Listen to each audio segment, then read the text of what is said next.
პირველი არხის და ჩვენი ანალიტიკური სამსახურის და მათ შორის ჩვენი ცენტრის, ჩვენს მიერ დაფუძნებული ცენტრის მიერ იმართება ხოლმე ეს დისკუსიები. ამჯერად და ცხადია ის ღონისძიებები იმართება პირველი ლედის პატრონაჟით, საქართველოს პირველი ლედის პატრონაჟით. თუმცა ეს არის ძალიან კარგი შემთხვევა, როდესაც თბილისის ფორუმის ფარგლებში ჩვენ მოგვეცა შესაძლებლობა, რომ ჩვენი დისკუსია გავმართოთ, მათ შორის ჩვენ სტუმრებთან ერთად ვისაუბროთ ამ თემაზე. ისთვისაც დიდ მადლობას მოვახსენებ ცხადია ფორუმის ორგანიზატორებს, განსაკუთრებით ვახტანგ ლომჯარიას, რომელმაც ესე ჩვენი მეგობარია და ძალიან ესე აქვია ამ შეთანხმების საფუძველზე მოგვეცა სწორედ ეს შესაძლებლობა, რომ ეს პანელი ესეთი, ასე ვთქვათ, კოოპერაციით, კოლაბორაციით გაგვემართა. კიდევ ერთხელ დიდი მადლობა ამისთვის, თქვენს დიდ მადლობას მოგახსენებთ. კიდევ ერთხელ მობრძანებისთვის მე ვიდრე გადავალთ პანელის, ასე ვთქვათ, განხილვაზე, ცხადია დღეს განვიხილოთ ესეთ თემას, როგორიც არის პოლიტიკური სუვერენიტეტი და მისი სოციალური და ეკონომიკური მდგენელები და არა მხოლოდ ცხადია, იმიტომ რომ აქვს ამას გეოპოლიტიკური განზომილებაც და შესაბამისად სწორედ ეს გეოპოლიტიკური განზომილებაც იქნება ძალიან მნიშვნელოვანწილად განხილული ჩვენს დღევანდელ დისკუსიაში. მე ჯერ წარმოგიდგენთ ჩვენს ასე ვთქვათ მომხსენებლებს, ვინც დღეს არიან ჩვენი პანელისტები, ასე ვთქვათ. ბაქარ ბერეკაშვილი, პოლიტიკური მეცნიერებისა და სოციოლოგიის პროფესორი, ასევე პირველი არხის ანალიტიკოსი. შემდეგ ნინო ხელაია, პოლიტიკური მეცნიერებების ასისტენტ პროფესორი, ასევე პირველი არხის ანალიტიკოსი. შემდეგ ბატონი რიჩარდ საკვა, რუსეთსა და ევროპის პოლიტიკის მეცნიერებების პროფესორი. კენტერბერის კენტის უნივერსიტეტიდან, დიდი ბრიტანეთიდან გახლავთ იგი. თომას ფაზი, ჟურნალისტი და პოლიტიკური კომენტატორი. პასკალ ლოტასი, ნეიტრალიტეტის კვლევების ასოცირებული პროფესორი, კიოტოს უნივერსიტეტიდან. ლუკა ეხვაია, საქართველოს პრეზიდენტის თანაშემწე საგარეო საკითხებში და ჩვენი პარტნიორი ამ პატრონაჟის პროცესში. და თათო მარიდაშვილი, ეკონომისტი, ლუნდის უნივერსიტეტის ეკონომიკური ისტორიის მაგისტრი და ჩვენი ასევე პირველი არხის ანალიტიკოსი. მოკლედ, როგორც მოგახსენებთ, საუბრობთ სუვერენიტეტის საკითხზე და პოლიტიკური სუვერენიტეტის საკითხზე და მათ შორის, ესე იგი, შემდეგ გვექნება, რა თქმა უნდა, საუბარი ეკონომიკურ კომპონენტზე, ეკონომიკურ მდგენელზე ამ საკითხისა. და ასევე მნიშვნელოვანია, რომ ცხადია ამ სოციალური და ის გეოპოლიტიკური ელემენტები გავიხსენოთ და ჩემი აზრით კარგი იქნება თუ რაღაც ესე დიდიდან, უფრო დიდი სურათიდან ნელ-ნელა გადავინაცვლებთ რაღაც ესე უფრო კონკრეტიკისკენ ეს მიმართულება იქნება, ასე ვთქვათ, იმ დიდი სურათის დანახვიდან კონკრეტიკამდე და ბოლოში აქ ესე გავაფრთხილებ პასკალს წინასწარ, რომ ჩემი ესე ვთქვათ ეს პანელი დასრულდება პასკალიცაც ვეცდები რომ ყველაფერი ნათქვამიდან გამომდინარე შევაჯამოთ რამდენად შესაძლებელია სუვერენული ნეიტრალიტეტი ესე ვთქვათ აი ამ ყველაფრის გათვალისწინებთ რაც იქნება მაგრამ ეს მინდა რომ იყოს რაღაც გარკვეული შემაჯამებელი სიტყვასავით ვიდრე გადავალთ კითხვა-პასუხის რეჟიმზე მანამდე კი ბაქარ ბერეკაშვილს მინდა ვთხოვო რომ ვისაუბროთ ასეთ თემაზე თუ რა ტიპის კრიზის განიცდის თანამედროვე სუვერენიტეტი იმ ესე ვთქვათ კაპიტალისტური გლობალიზაციის პირობებში. მადლობა, მოგესალმებით ყველას. ხო, მე მინდა რომ მოკლედ ვიმსჯელო იმის შესახებ თუ როგორი არის სუვერენიტეტის ბედი დღეს, ანუ რა კრიზის განიცდის იმ არსებული კაპიტალისტური გლობალიზაციის პირობებში. რომელიც დღეს სახეზეა, ამიტომ ძირითადად ვისაუბრებ ორ განზომილებაში, ერთი, ასე ვთქვათ, პოლიტიკური სუვერენიტეტი, კრიზისი როგორ უკავშირდება პოლიტიკურ იდეოლოგიურ ფაქტორს და შემდეგ ეს რომელიც თავის მხრივ ასევე დაკავშირებულია კაპიტალისტური გლობალიზაციის თავისებურებებთან. ესე იგი, პირველ რიგში უნდა აღინიშნოს, რომ ყველასთვის ცნობილი და გასაგებია, რომ თანამედროვე სუვერენული სახელმწიფოები და იქნება თქვა ერი სახელმწიფო და ზოგადად სუვერენული სახელმწიფო ზიდია კრიზის განიცდის იმ ასე რომ ვთქვათ ლიბერალური უნივერსალური წესრიგის პირობებში, რომელიც გარკვეულწილად ინსპექტირებას ახდენს სხვადასხვა სახელმწიფოების პოლიტიკური, კულტურული თუ ეკონომიკური ცხოვრების. ანუ ერთგვარად ზედამხედველობს და მონაწილეობას იღებს სხვადასხვა ქვეყნების საგარეო პოლიტიკის განსაზღვრაში და გარკვეულ იდეოლოგიურ დღესასწრის უწესებს, ხო? რაც გამოწვეული არის ეს პრაქტიკა ძალიან განვითარებული იყო ჯერ კიდევ ცივი ომის დროს, ეს ლიბერალური ჰეგემონიის, მაგრამ განსაკუთრებით გაძლიერდა ცივი ომის დასრულების შემდეგ და დღემდე არის როგორც კრიზისში, ასევე დომინაციაში თავად ეს პრაქტიკა. და მნიშვნელოვანია ის, რომ ესე იგი, თავად ეს გავლენები, რომელიც გამოიხატება პოლიტიკური წესრიგის ზედამხედველობაში, თავის მხრივ იწვევს დღეს გარკვეულ წინააღმდეგობებს. ანუ ის რომ არსებობს რაღაც ეს ლიბერალური ზედამხედველობა, არ ეძლევა სახელმწიფოებს თავად განსაზღვროს საკუთარი ბედი, თავად სუვერენულად აწარმოოს საკუთარი პოლიტიკური, კულტურული თუ ეკონომიკური პოლიტიკა, ეს იწვევს გარკვეულ წინააღმდეგობებს და ამ წინააღმდეგობის პროცესში გარკვეული პათოლოგიებიც ვითარდება. ანუ ერთი არის ლიბერალური უნივერსალიზმი როგორც პათოლოგია, მაგრამ შემდეგ არის ის, რაც მას უპირისპირდება და ხშირად ეს გამოწვეული არის ხოლმე მაგალითად მემარჯვენე ექსტრემიზმის ან მემარჯვენე პოპულიზმის აღზევებით თანამედროვე დასავლეთში. მაგრამ საქმე რაში არის, რომ ხშირად აი ის რაც უპირისპირდება თანამედროვე ასე რომ ვთქვათ ლიბერალურ უნივერსალიზმს თავადვე გაიხლართება ხოლმე საკუთარ ლოგიკაში და შიდა წინააღმდეგობები და პარადოქსულობა ახასიათებთ. ანუ თანამედროვე დასავლეთში იმდენად არის ესე იგი ლიბერალური დიდაქტიკა, რომელიც თანამედროვე კაპიტალისტური გლობალიზაციის მიერ არის გამოწვეული, იმდენად ძლიერია, რომ ეს დიდაქტიკა თავის მხრივ გავლენას ახდენს იმ ჯგუფებზეც კი, რომლებიც თითქოს იბრძვიან სუვერენიტეტისთვის თანამედროვე ევროპაში. მაგალითისათვის საილუსტრაციოდ მოვიყვანოთ ესეთი ძალიან უახლესი ევროპის პოლიტიკური ცხოვრების ისტორიიდან ესეთი ფაქტი. 2023 წლის მარტში იმ დროინდელი პოლონეთის პრემიერ-მინისტრი მატეუშ მორავეცკი სიტყვით გამოვიდა ჰაიდელბერგის უნივერსიტეტში, თავის ცნობილი გამოსვლა ჰქონდა, რომელიც დასათაურებული იყო ევროპა ისტორიული გარდატეხის მომენტში. სადაც ესე იგი მატეუშ მორავეცკიმ წამოაყენა საკითხი, რომ თანამედროვე პირობებში ევროკავშირი და გლობალური ინსტიტუტები ზოგადად განიცდიან კრიზისს და ამას უნდა უპასუხოთ ძლიერი ერის სახელმწიფოს შექმნით და ის რომ სახელმწიფოები თავად გამოერკვენ საკუთარ ბედში. და მან ასე ვთქვათ წინ დააყენა ესეთ საკითხები, როგორიც არის კულტურული და პოლიტიკური თვითგამორკვევა, რომ ეროვნულ განსხვავებულობებს დიდი მნიშვნელობა ჰქონდეს და რომ სხვა იდეები, სხვა პროექტები მხოლოდ ილუზორული და უტოპიურია, მხოლოდ ერის სახელმწიფო და სუვერენიტეტი არის თავარი, რომ თავად ქვეყნებმა განსაზღვრონ საკუთარი პოლიტიკური ტრაექტორიები, ხო?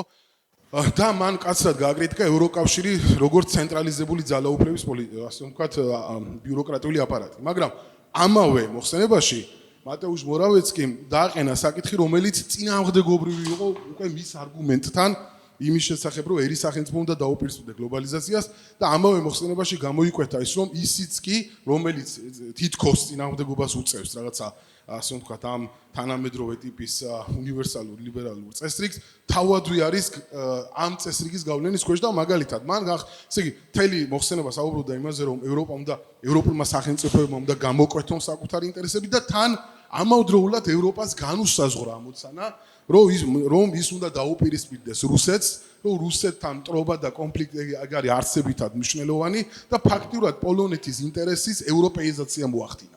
რითაც ასე ვთქვათ თავადვე საბოლოო ჯამში უარყო ის, რითაც დაიწყო მან ასე ვთქვათ მსჯელობა. ამით იმის თქმა მინდა რომ უბრალოდ ის პოლიტიკური ძალები ყველა არის გავლენის ქვეშ იმ ლიბერალური წესრიგის, რომელიც შეიქმნა ცივი ომის შემდეგ. თავად მორავეცკი ყოფილი ბანკირი, კაპიტალისტი და ასე შემდეგ, ხო?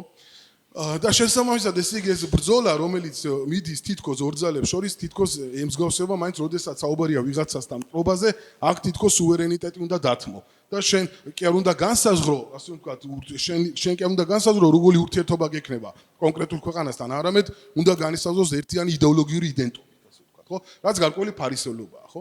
ახლა მეორე საკითხი, რაც პირდაპირ უკავშირდება ამ სუვერენიტეტის კრიზისს გარდა ამ იდეოლოგიური პოლიტიკური ასპექტისა, რომელიც კავშირშია ამასთან, არის ის, რომ სუვერენიტეტი ჩვენ არ უნდა გავიგოთ მხოლოდ ესე, რომ ეს არის რაღაცა სახელმწიფოს ეზღუდება თუნდაც საგარეო პოლიტიკა აწარმოს და შემდეგ. ეგ თავისთავად ეს კლასიკური, ასე ვთქვათ, აღქმა ამისი, მაგრამ თანამედროვე კაპიტალისტური გლობალიზაცია, რადგანაც ის წნეხის ქვეშ ამყოფებს ერთ სახელმწიფოს, ეს სუვერენიტეტის კრიზისი გადადის ასევე იმაზე, რომ კულტურული თვითყოფადობა და საზოგადოების თვითყოფადობა, ასე ვთქვათ, ხშირად კითხვის ქვეშ დგება, რასაც იწვევს თანამედროვე კაპიტალისტური გლობალიზაცია და მისი სოციო-ეკონომიკური ასპექტები. თანამედროვე სახელმწიფოები ვეღარ უმკლავდებიან ტრანსნაციონალური კაპიტალისტური კლასის გავლენებს და მათ რაც დრო გადის უფრო და უფრო მოიცვენ ადგილობრივი ეკონომიკები და უფრო და უფრო ადგილობრივი ინტერესების, ასე ვთქვათ, გლობალიზაცია მოახდინეს.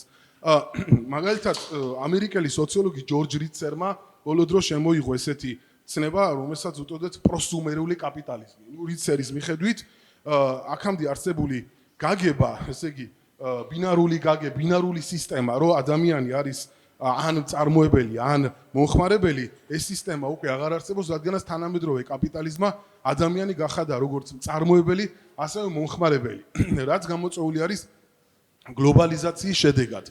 აი მაგალითად, ესე იგი, როდესაც წიგნის ყიდვა გინდა, Amazon-ზე ამ წიგნის ყიდულობ, მაგრამ არა მხოლოდ ყიდულობ, არა მხოლოდ მომხმარებელი ხარ, არამედ დაწარმოებ, შეკვეთას აკეთებ და შენ თვითონ მართავ ამ პროცესს.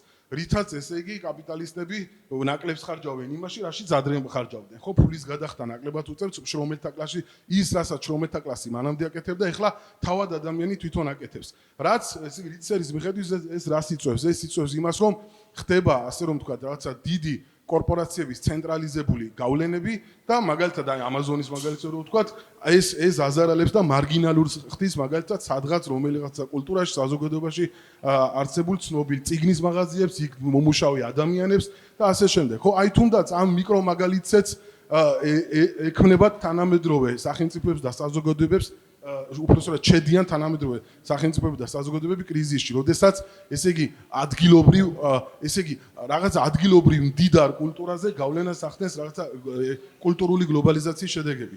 რაც შემდეგ თქვა რიცერის აზრით გადაითარგმნება იმაში, რომ ხდება, ესე იგი, არსებობდა რაღაც ადგილობრივი მდიდარი გამოცდილება, კულტურა ადგილობრივ საზოგადოებებში, ერებში და ხდება ამ რაღაცის, ესე იგი, გარდაქმნა არაფერში და ის ამას უწოდებს არაფრის გლობალიზაციას. ხო, როდესაც იგი რაღაციდან გადადის არაფერში, სადაც მხოლოდ დიდი ტრანსნაციონალური კორპორაციები სარგებლობენ იმით, რომ ისინი უფრო მეტად ექსპანსიურები ხდებიან თანამედროვე მსოფლიოში. და რითაც ესე იგი საბოლოო ჯამში მე მგონი დრო მაქვს ერთი წუთი ბატონო შევაჯამებ, ესე იგი საბოლოო ჯამში იმის თქმა მინდა რომ ეს სუვერენიტეტის კრიზისი თანამედროვე გლობალიზაციის წნეხის ქვეშ არა მარტო პოლიტიკურ განზომილებაში გამოხატავს მის თავს, არამედ გამოხატავს მის თავს იმაში, რომ ერები და საზოგადოებები კარგავენ გარკვეულ, ასე ვთქვათ, ტრადიციებს, გარკვეულ მეხსიერებას, ასე ვთქვათ, კულტურულ მეხსიერებას, რომელზეც ისინი დგას და რომელიც თავის მხრივ ამყარებს ყოველთვის სუვერენიტეტს.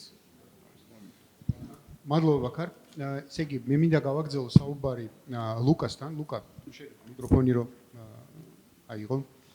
ესე იგი, თემა რომ ეს გლობალიზაციის პროცესი თავისთავად გულისხმობს გარკვეული თვალსაზრისით სუვერენიტეტის შეზღუდვას. ეს უკვე არ ახალია, ესე შეიძლება ითქვას. თუმცა თავისთავად აი როგორც ბაქარმა ისაუბრა, ამ გლობალურ ასე ვთქვათ სისტემასაც აქვს თავისი გამოწვევები და თავისი კრიზისიც. ხო, ანუ მაგალითად ხშირად საუბრობთ იმაზე, რომ უნიპოლარული სამყაროდან გადავდივართ მულტიპოლარულ სამყაროზე. ანუ წესრიგი რეალურად იცვლება. ზოგიერთი მოსაზრებით ეს უნიპოლარული მომენტი უკვე დასრულებულიც კი არის და შესაბამისად აი როგორი იქნება ახლა ახალი წესრიგი ესეც არ ვიცით და სავარაუდოდ ეს ახალი წესრიგი თავისთავად ახალ გამოწვევებს უჩენს სუვერენულ სახელმწიფოებს. განსაკუთრებით ისეთებს როგორც ჩვენ ვართ, პატარა სახელმწიფოებს, ხო? აი შენი ესე ვთქვათ ხედვა ამ თემასთან დაკავშირებით. მოგესალმებით ყველას, განსაკუთრებით ჩვენ სტუმრებს. ჩემ პასუხს ორ ნაწილად დავყოფ. პირველ რიგში ვისაუბრებ იმაზე დიდ სურათზე და გლობალურ კონტექსტზე, სადაც ცხოვრობთ. როგორია ის თანამედროვე წესრიგი, სადაც ერთ სახელმწიფოებს უწევთ ოპერირება და შემდეგ უკვე უშუალოდ საქართველოს წინაშე ხდებულ გამოწვევებსაც შევეხები მოკლედ.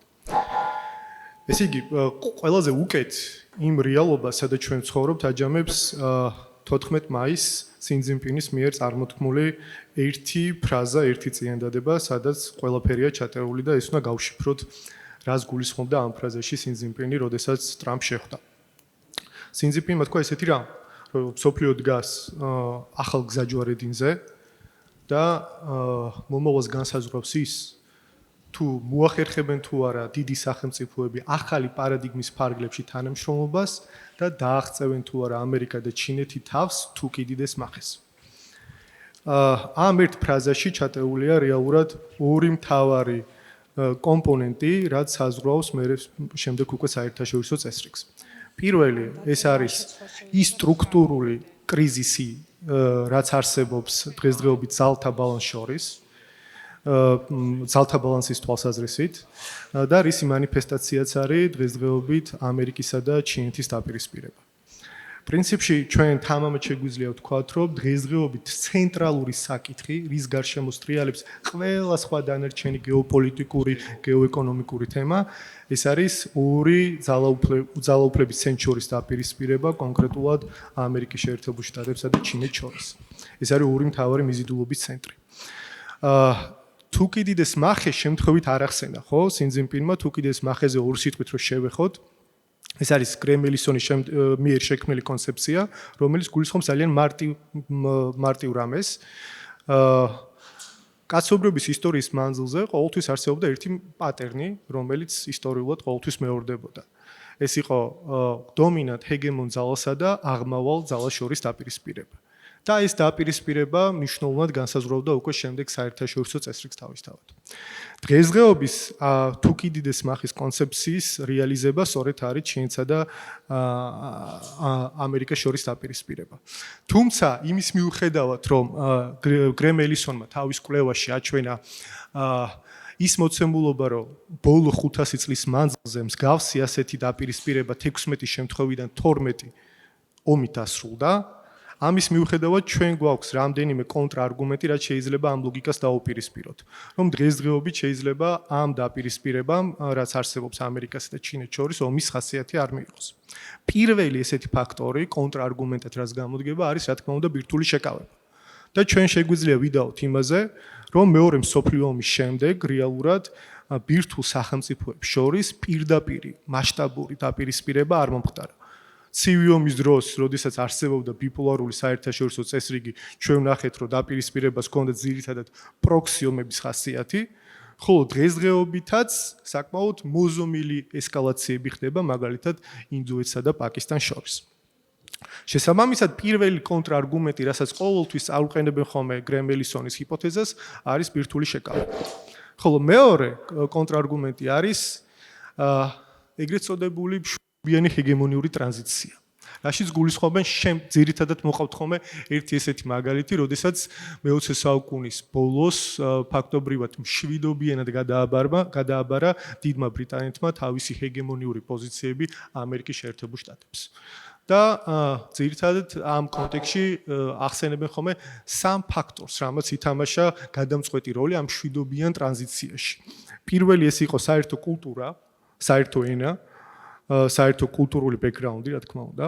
მეორე ეს იყო საერთო მტერი, გერმანიის ფაქტორი და ასევე იყო ის მოცემულობა, რომ თლიანობაში ამ სახელმწიფოებს ჰქონდათ საერთო გეოპოლიტიკური გამოწვევები და ბრიტანეთი წავიდა კომპრომისზე, ვენესუელას ირგვლივ, ალიასკის ირგვლივ, ყველა შემთხვევაში შეეცადა, რომ დაეთმო თავისი სტრატეგიული პოზიციები, იქინა გამომდინარე, რომ არ მომხდარიყო მათ შორის პირდაპირი შეჯახება. მოკლედ, მეორე არგუმენტი, რომ შევაჯამოთ მარტივად, არის შემდეგი კონტრარგუმენტი, უფრო სწორად, რომ ხანდახან ესეთი დაპირისპირებები საბოლოოდ მაინც მშვიდობიანად წყდება.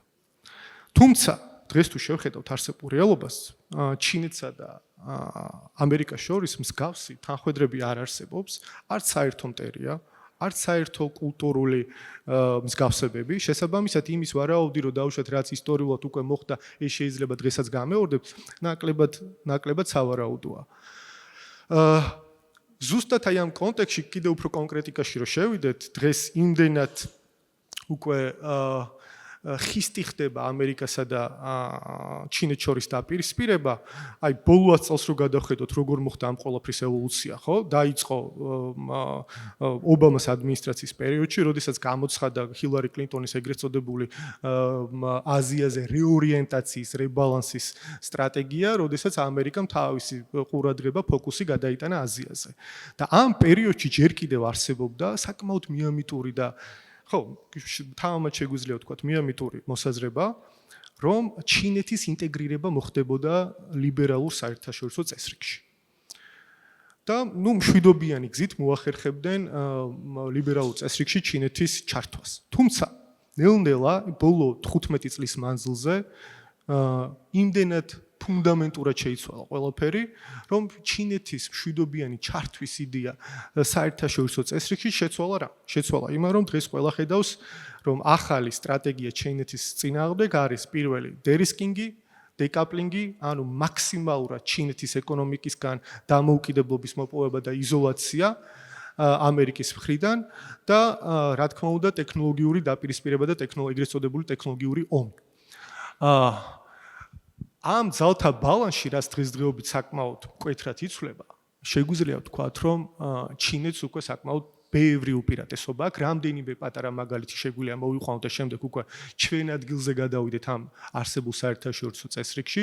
პირველი მაგალითი არის ის, რომ ამ მასობრივი დეინდუსტრიალიზაციის შედეგად 2 წუთი მაშინ მაგალითების მოყვანა გაგვიჭირდება, პირდაპირ საქართველოზე გადავიდეთ. მოკლედ, ძალაუფლების ვექტორი იცვლება, ძალთა ბალანსი იცვლება, ყველანაირი სტატისტიკა ამაზე მოწმობს, მიკროჩიპები, გემჩენებლობა, მომავალი ინდუსტრიული პროგნოზები, ნებისმიერი კომპონენტში ჩინეთი ნელ-ნელა იპოვებს უპირატესობას. და დღესდღეობით საქართველოს უწევს სწორედ ამ რეალობაში ოპერირება. და ჩვენს წინაშე დგას შემდეგი გამოწვევა. რას უნდა დაეფუძნოს საქართველოს საგარეო პოლიტიკა, მაშინ როდესაც ძალთა ბალანსი ესე იცვლება და მომავალი საკმაოდ ბუნდოვანია. რამდენიმე იდეა შემოგთავაზებთ და შემდეგ უკვე შეგვიძლია ამას განხილვის და დისკუსიის სახე მივცეთ. პირველი უალტერნატივო ჰიპოთეზა, რაც არის ჩემი აზრით, ეს არის მულტივექტორულობა და საგარეო პოლიტიკისა და ეკონომიკის დივერსიფიკაცია. ძალიან მარტივად რომ ვთქვათ. ჩვენ გვაქვს სივრცე იმისთვის, რომ დღესდღეობით ურთიერთობები, დიპლომატიური თუ ეკონომიკური, პოლიტიკური ურთიერთობები ვაწარმოოთ ყველა ძალაუფლების ცენტრთან. გამონაკლისის გარეშე. იმის მიუხედავად, რომ ევროკავშირთან გვაქვს სერიოზული სისტემური სტრუქტურული პრობლემები, ამის მიუხედავად არის სივრცე, იქაც და ფანჯარა, თუნდაც ვიშეგრადის სახელმწიფოები, სადაც შეგვიძლია გარკვეული პროგრესი გქონდეს. ანალოგიურად ჩინეთის მიმართულებით, ჩვენი მთავარი ნიშა და ხაზი ურთიერთობების ცოტა უნდა დაიხვეწოს და ჩაღრმავდეს და ჩაზუსტდეს, ჩვენ თუ გვინდა რომ საქართველოს ჩამოყალიბდეს როგორც არამხოლოდ სერვის სექტორი, არამედ წარმოების თვალსაზრისით საქართველოში რაღაცა ცვლილებები მოხდეს, ამ კუთხით ყველაზე დიდი დახმარება შეიძლება გაგვიწიოს ჩინეთმა. და მთელი რიგი მიმართულებებია, რაც შეიძლება მოვისვათ, იგივე გააქტიურება ლათინური ამერიკის კუთხით, აფრიკის კუთხით და ჩვენ დიპლომატიის საერთოდ სხვა დონეზე გადაყვანა. თუმცა ამ ყველაფერს, რომ აი ამგვარი პოლიტიკა ვაწარმოოთ, მთელი რიგი სტრუქტურული პრობლემები ახლავს და გამოწვევები. პირველი ეს არის ის, რომ როდესაც ჩვენ გინდა ახალი დიპლომატია აწარმოო, ამისთვის გჭირდება ადამიანური რესურსი და დიპლომატიური კადრები. ბოლო 4-5 წელია აქტიურად ჩემს ყველა მოხსენებაში ლექციაზე ვიძახდი და ყველას გემახსოვრებათ აქ ბევრი ხარ ისეთები, ვისაც ეს მოგისმენიათ არაერთხელ, რომ ახალგაზრდა დიპლომატთა აკადემია იყო წლების წინათ შესაქმნელი. რადგან უნდა ყოლოდა ადამიანები, რომელსაც ადეკვატური აღქმები ექნებოდა თანამედროვე საერთაშორისო წესრიგის და უშუალოდ ჩაერთვებოდნენ უკვე ახალი დიპლომატიის წარმოებაში. ამის გარდა ამ ყველაფრის გაკეთება და თუნდაც ახალი კონცეფციის და პარადიგმის შექმნა ბაჯამებ შეუძლებელია მეცნიერების და კვლევის გარეშე. თავარი გამოწვევა დღესდღეობის რაც ჩვენს წინაშე არსებობს არის ის, რომ დღესდღეობით ჩვენ არ გვაქვს think tank-ების, კვლევითი ცენტრების ეკოსისტემა. ანუ ფაქტობრივად ნოლიდან არის შესაქმნელი ის, რომ ჩვენთან წარმოებდეს ადგილობრივი აზრი და საქართველოს უნიკალური ხედვა სოფლიო მოვლენების. ანუ ფაქტობრივად ჩვენს წინაშე ორი თავარი გამოწვევა რაც არის, ერთი არის მეცნიერებას და კვლევის განვითარება და მეორე უკვე ამაზე ზედნაშენების გაკეთება, როგორიც არის ახალი საგარეო პოლიტიკის დოქტრინის შემუშავება, კვლევითი ცენტრების ეკოსისტემის შექმნა, ახალი შეიძლება იყოს სახელმწიფო გამომცემლობის შექმნა, სადაც სამეცნიერო ლიტერატურა იქნება და ასე შემდეგ და ასე შემდეგ. ანუ ბოლოს რო შევაჯამოთ, ეს საერთაშორისო წესრიგი, ცვალებადი, სწრაფად ცვალებადი საერთაშორისო წესრიგი ჩვენს წინაშე წარმოქმნის მთელ რიგ სტრუქტურულ გამოწვევებს, რასაც საქართველოს უნდა უპასუხოს ახლო მომავალში. მადლობა ლუკა. სეგი, აქ ესეთი უფრო დიდი სურათიდან, როგორც თქვით, ნელ-ნელა წავიდეთ, ასე ვთქვათ, დავიწყებებისკენ, ასე კონკრეტული საკითხებისკენ. მე პროფესორ საკვასთან მინდა გადავიდე ახლა ამჯერად ისა რა ქვია სიტყვით, აგერ არის მიკროფონი არ არის საჭირო. ესე იგი აკრაზეც ითქვა, მათ შორის იყო ნახსენები, რომ არსებობს გარკვეული, ესე ვთქვათ, იდეების სიმწირე, იდეების სიცარიელი, ასე ვთქვათ და რაღაცა ფუნდამენტის სიცარიელი, რომელიც მათ შორის როგორც გლობალურ წესრიგს, ისე სუვერენულ არსებობას უქმნის გარკვეულ საფრთხეს და გარკვეულ პრობლემებს. მე მინდა თქვენი მოსაზრება გავიგო ამ საკითხთან დაკავშირებით, როგორია დღევანდელი ყოფა და როგორია სუვერენიზმის, როგორ არსებობს სუვერენიზმი ამ დღევანდელ ყოფაში. Thanks so much. I think this is a fundamentally important. დიდი მადლობა. მიმაჩნია, რომ ეს ფუნდამენტური მნიშვნელობის დისკუსიაა. თუმცა აუცილებელია გვესმოდეს, თუ სად ვიმყოფებით ისტორიულ კონტექსტში. ჩემი არგუმენტია, რომ ცივი ომის პერიოდში გეოპოლიტიკურმა კონკურენციამ დააკნინა ეგრეთ წოდებული მაღალი მოდერნულობის ისეთი ღირებულებები, როგორიცაა თავისუფალი პრესა, მრავალპარტიული პოლიტიკური წარმომადგენლობა, დამოუკიდებელი უნივერსიტეტები, დიალოგის კულტურა და უპირველეს ყოვლისა ეროვნული სუვერენიტეტი. მიუხედავად ამისა, ეს იდეები მაინც გადარჩა. თუმცა ცივი ომის დასრულების შემდგომ დაიწყო პოლიტიკური დასავლეთის ძალაუფლების ატლანტიკური სისტემის, თუ გნებავთ, კოლექტიური დასავლეთის რადიკალიზაცია. სწორედ ამ პროცესმა გამოაშკარავა მისი შიდა დეზინტეგრაცია და გაამწვავა შიდა პოლიტიკური წინააღმდეგობები. ამ კონტექსტში თავი მოიყარა სამმა ფაქტორმა, რომლებმაც შეარყიეს პოლიტიკური დასავლეთის ნორმატიული და ეთიკური საფუძვლები. პირველი ფაქტორი იმგვარი თანასწორი კონკურენტის არარსებობაა, რომელიც მსოფლიო წესრიგის ალტერნატიულ მოდელს წარმოადგენს. ამ საკითხზე საკმაოდ ვრცლად წერდა ჟან ბოდრიარი. თანაწონადი ალტერნატივის არარსებობა სისტემის შიგნით კოროზიას იწვევს. მეორე პროცესი ნეოკეინზიანური კეთილდღეობის სახელმწიფოს 40-წლიანი ჰეგემონიის დემონტაჟია. ეს მოხდა ნეოლიბერალიზმის დამკვიდრებით, როგორც ცალკეულ სახელმწიფოებში, ისე საერთაშორისო დონეზე, ეგრეთ წოდებული გლობალიზაციის სახით. ამან, რა თქმა უნდა, დააჩქარა გადასვლა იერარქიიდან ეგრეთ წოდებული ჰეტერარქიაზე, ანუ ძალაუფლების წყაროები და კვანძები ჰორიზონტალურად გაფანტა. მესამე ელემენტი, რომელსაც ბოდრიარი ასევე ავითარებს, არის დიდი ნარატივების პოსტმოდერნული დეკონსტრუქცია, რაც მანამდე აყალიბებდა მოდერნიზაციის პროგრესულ ხედვას, უკეთესი მომავლის ხედვას, რომლის აშენებაც მეცნიერებს, ტექნოლოგიებსა და ადამიანურ ინიციატივებს შეეძლო. ეს ხედვა ნელ-ნელა გაქრა და დღეს გვევლინება ეგრეთ წოდებულ მასკიზმის ან პეტიტალიზმის სახით, რაც მთვარესა თუ მარსზე ბაზების დაარსებას გულისხმობს. სხვა სიტყვებით რომ ვთქვათ, დედამიწაზე ადამიანის უკეთესი მომავლის ხედვა ჩანაცვლდა და სრულად გაქრა. ამ ყოველივემ წარმოშვა ის, რასაც მე კონსტიტუციურ სიცარიელეს, ფუნდამენტურ ბაზისურ სიცარიელეს ვუწოდებ პოლიტიკურ დასავლეთში. დასავლეთმა შეარყია საკუთარი არსებობის საფუძვლები. ამ სიცარიელის ელემენტებს ვრცელი ლიტერატურა აღწერს, სადაც პირველ რიგში პოსტდემოკრატიის შესახებ მსჯელობა უნდა ავღნიშნოთ. პიტერ მერი ამას სიცარიელეში მართვას უწოდებს, სადაც ტრადიციული, პარტიული და პოლიტიკური წარმომადგენლობითი სისტემები მორყეულია. ამას თვალნათლივ ვხედავთ დღეს საფრანგეთში, ისევე როგორც გაერთიანებულ სამეფოში. მეორე ელემენტი პოსტლიბერალიზმისა და ილიბერალიზმის დისკუსიაა. ეს ერთ-ერთი ყველაზე ნაყოფიერი ინტელექტუალური დებატია. აღნიშნული განხილვები სწორედ იმ სიცარიელის გამოვლინებაა, რომელიც აქცენტს ჰიპერინდივიდუალიზმზე აკეთებს და ახარწყლებს საერთო სიკეთის ნებისმიერ მდგრად ხედვას. მესამე ელემენტია სახელმწიფოს როლის ნეოლიბერალური ფორმულირება. ბაზრის ძალის უზენაესობა არღვევს სახალხო სუვერენიტეტის კლასიკურ ხედვას ტრადიციული ნაციონალური სახელმწიფოს ჩარჩოებში. ერი სახელმწიფო ხომ ის ყველაზე არსებითი სივრცეა, რომელშიც სახალხო სუვერენიტეტი, რასაც ადრე დემოკრატიას უწოდებდით, შეიძლება განხორციელდეს. ამასთან არსებობს სამეცნიერო ლიტერატურა, რომელიც ფოკუსირებულია იმაზე, თუ როგორ უთხრის ძირს მიუკერძოებელ ეროვნულ სამართალს ადამიანის უფლებათა საერთაშორისო დღის წესრიგი და სისხლის სამართლის საერთაშორისო სასამართლო. ეს ინსტიტუტები ეფექტურად ასუსტებენ ეროვნულ სუვერენიტეტის ტრადიციულ ფორმებს, რასაც რა თქმა უნდა ეწინააღმდეგება როგორც ამერიკის შეერთებული შტატები, ისე სხვა სახელმწიფოები. როგორ უნდა გავიგოთ ეს ყველაფერი? პირველი, თანამედროვე საერთაშორისო ურთიერთობებში გამოაშკარავდა ლიბერალური გლობალიზმის შიდა წინააღმდეგობები. ერთ-ერთი მთავარი საკითხია ორმაგი სტანდარტები, რომლებიც დასავლეთისთვის არა უბრალოდ გვერდითი მოვლენა, არამედ სისტემური საკითხია. ეს იმიტომ ხდება, რომ დასავლეთში ორი ერთდროულად მოქმედი სისტემა გვაქვს. ერთი მხრივ ეს არის გაეროს წესდებაზე დაფუძნებული საერთაშორისო სისტემა. მეორე, რომელშიც გლობალურად ვცხოვრობთ. თუმცა მეორე მხრივ მის შიგნით არსებობს მსოფლიო წესრიგის დასავლური მოდელი, რომელსაც საკუთარი საოპერაციო კოდექსი აქვს.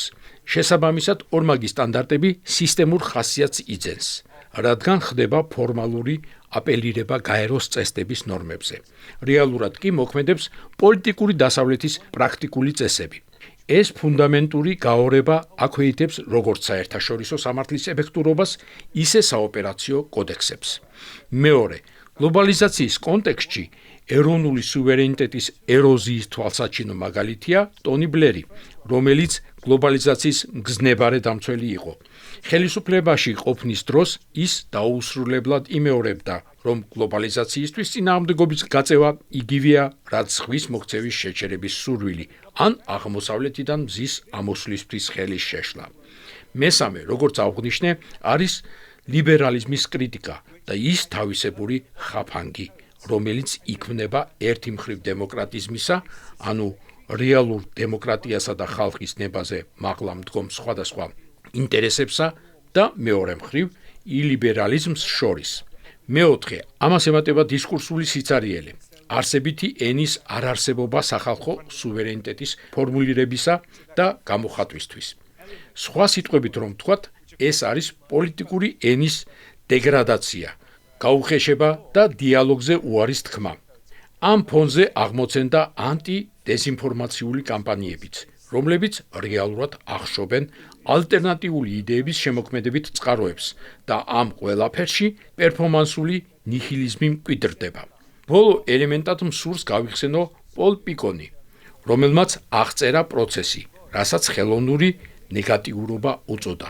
ეს კონცეფცია ჯერ კიდევ საჭიროებს განვითარებას, თუმცა მისი არსი იმაში მდგომარეობს, რომ არსებული რეალობისადმი ოპოზიციაც კი ხშირად იმავე სიცარიელის მახეშია გაბმული.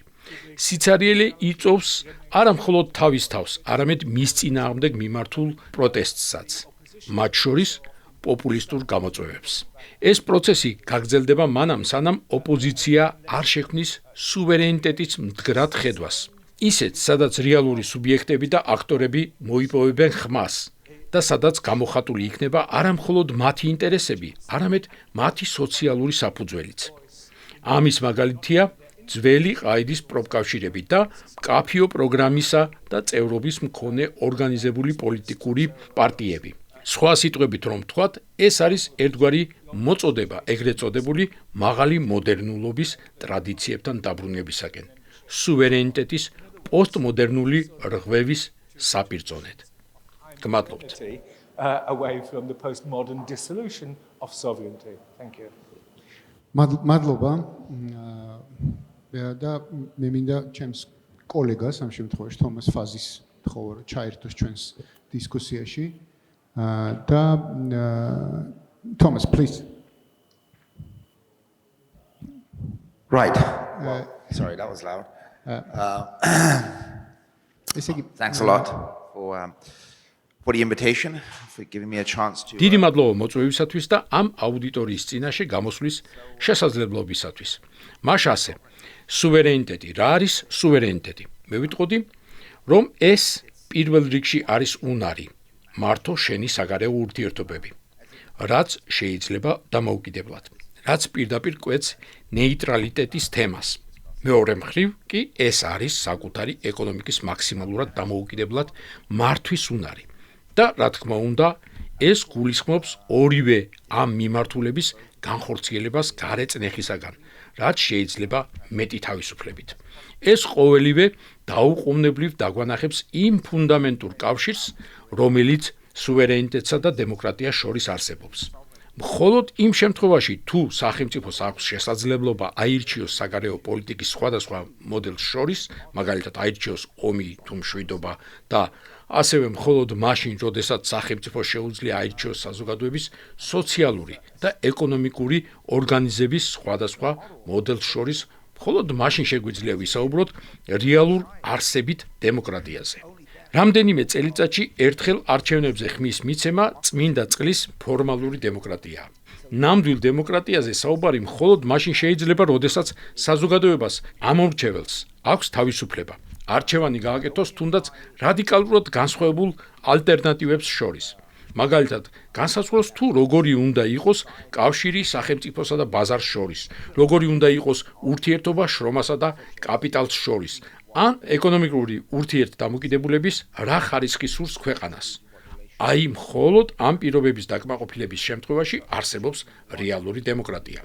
სხვა სიტყვებით რომ ვთქვათ, ხალხის სუვერენიტეტი, ანუ არსებითი დემოკრატია, მოითხოვს ეროვნულ სუვერენიტეტს და კონკრეტულად ეკონომიკურ სუვერენიტეტს. რა არის ეკონომიკური სუვერენიტეტის განხორციელების პირობები?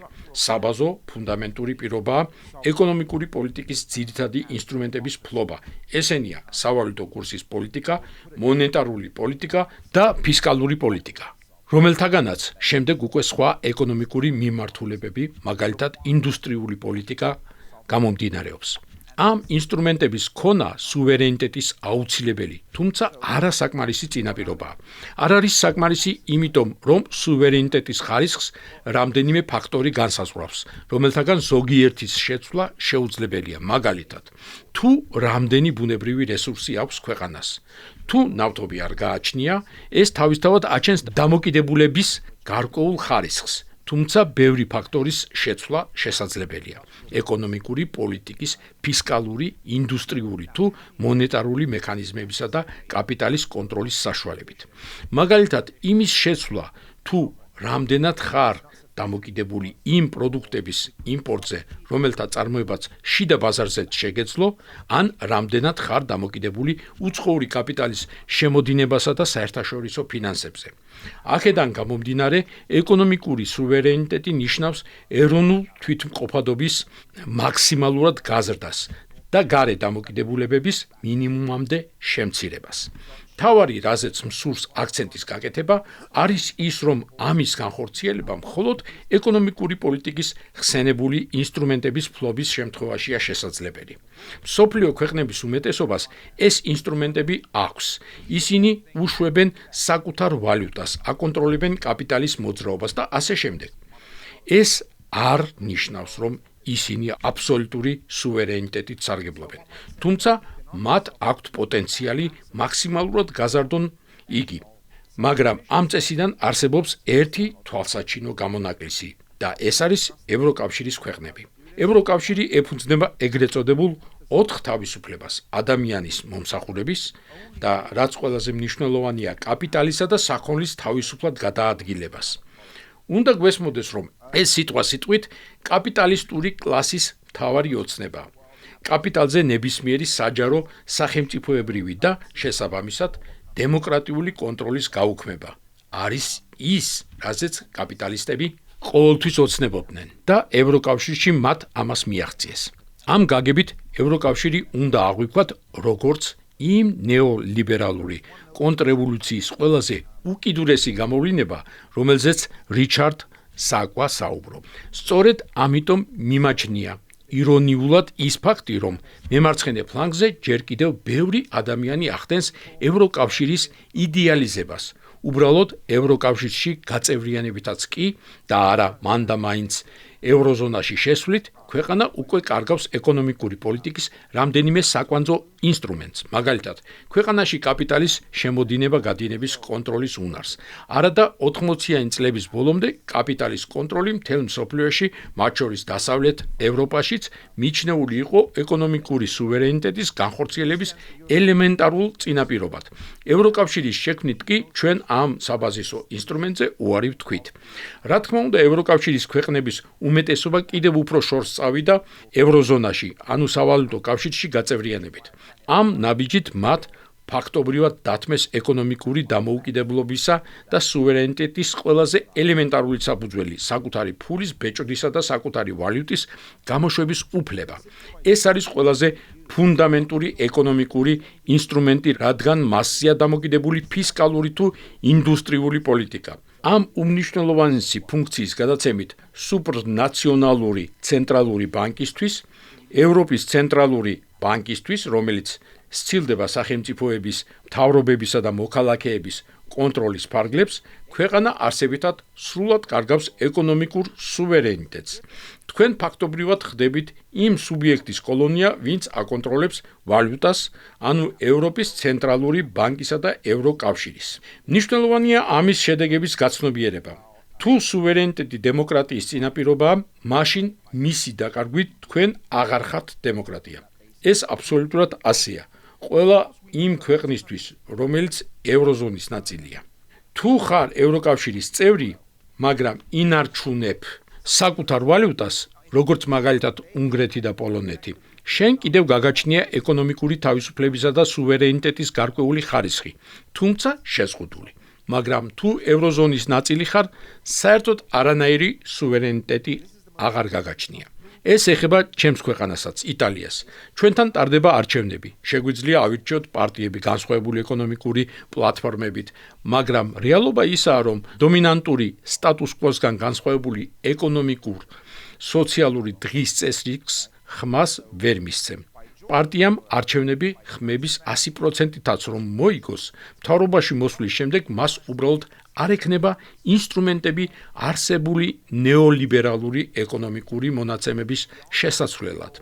სწორედ ამიტომ ჩემს ქვეყანაში ამომრჩეველთა ნახევარზე მეტი არჩევნებზე საერთოდ აღარ მიდის.